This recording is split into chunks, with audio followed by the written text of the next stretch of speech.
I think it's time to break into the opportunities presented to modern day primitive hunters and how we have created a divide between reality and perception. And what I mean by this, in simple terms, what people have come to expect in the primitive hunting experience versus the reality of today's conditions.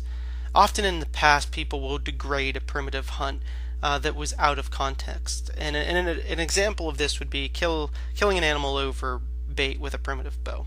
And the people seem to romanticize about primitive man stalking through the woods to take down the mighty beast one on one.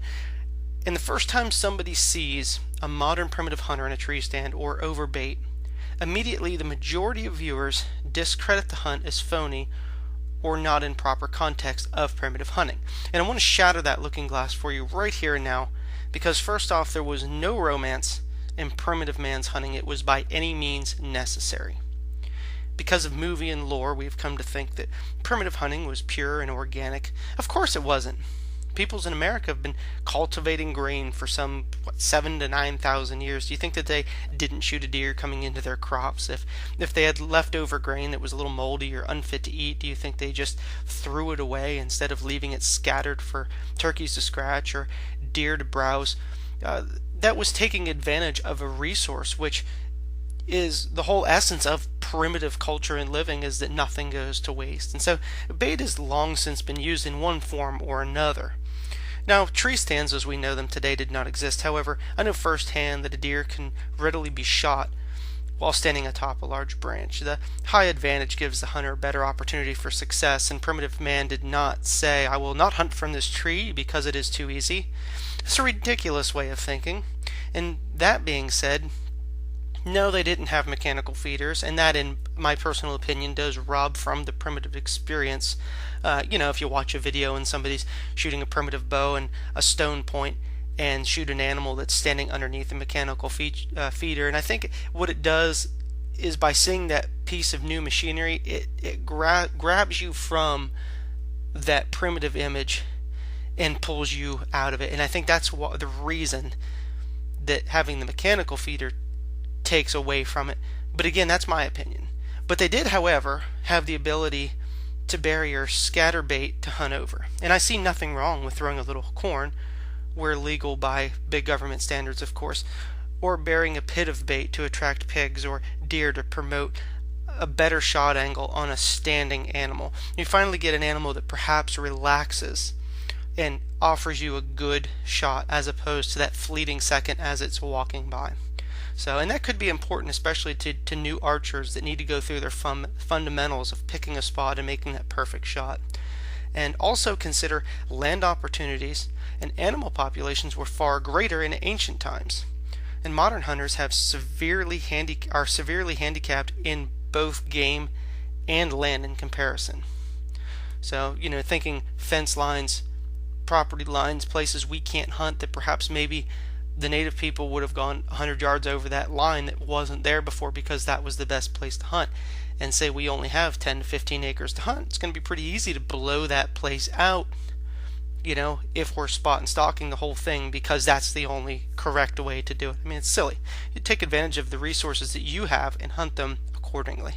Now, of course, the things that stand out as dreadfully out of context today are the mixture of manufactured moderns and the primitive hunt. That, like I said, the feeders, the ozone machines, compounds shooting stone points, climber stands, stuff that you really can't justify as having primitive origins. I mean, it is tough, and like I said, that feels like it reaches in and it grabs you and pulls your mind back out of that experience. But personally, I don't care if you use any of these items. I worry about what's on my plate, not on yours. And if somebody wants to mix modern and old technology, that's their choice. After all, there must be, in this modern world, a compensation for the loss of land and game numbers that were available to primitive peoples, an evening of the playing fields, if you will. And it all comes down to where you draw the line. My favorite way of thinking is, did primitive man have access to this technology in any early form? And if so, I use it, or my own variant thereof. And if not, I disallow it from my hunt. Just some food for thought. A person can argue for a point or against it if they try hard enough. But do what appeals to you most. But don't set a standard for others as to what dictates a primitive hunt. I'm vocal about my choices, but I don't expect you to adhere to them. Primitive hunting with wood bows and natural material arrows and stone points is hard enough under the best of circumstances without going out of our way to make it as difficult as possible for the sake of romance in the hunt. If you enjoy what you're doing, do it.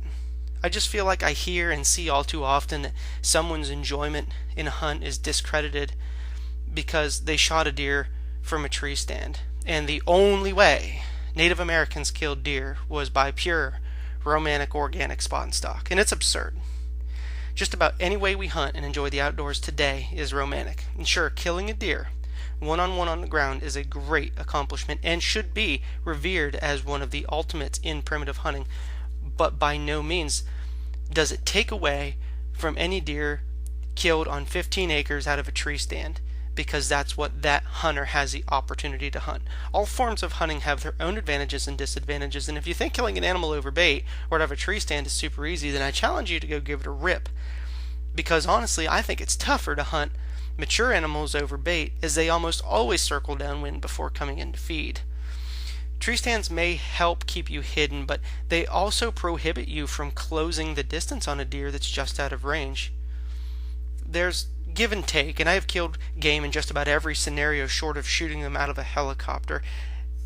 If it's being done with a primitive weapon at close range, none of it is easy. And that being said, I still prefer to hunt either spot and stock or hunting travel trails with no bait or incentive to pass, giving me a better chance on a shot on an unaware or unspooked deer, because honestly, that's the easiest deer to shoot, is one unaware of any looming danger and passing all on its own without regard to the potential of danger awaiting them because they're in a new danger zone.